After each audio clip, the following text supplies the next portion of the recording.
ताज्या घडामोडींसाठी स्वानंद न्यूजला सबस्क्राइब करा आणि बेल आयकॉनवर क्लिक करा। लाडक्या बाप्पाचे 7 सप्टेंबर रोजी आगमन झाले असून भाविक गणेशोत्सवात विविध प्रकारचे आकर्षक डेकोरेशन आणि विद्युत रोषणाई करत असतात। डोंबिवलीतील तरुण अपूर्व भिडे आणि त्यांच्या कुटुंबियांकडून दरवर्षी वेगवेगळ्या प्रकारची आरास बाप्पासाठी करत असतात। भारताने यंदा T20 विश्वचषकात बाजी मारत विश्वचषक जिंकलाय।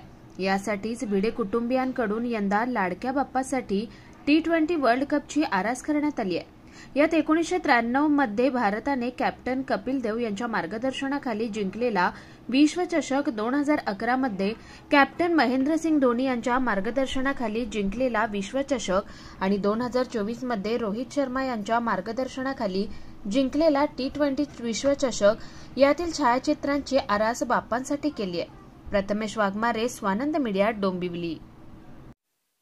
ताज्या घडामोडींसाठी स्वानंद न्यूजला सबस्क्राइब करा आणि बेल आयकॉनवर क्लिक करा।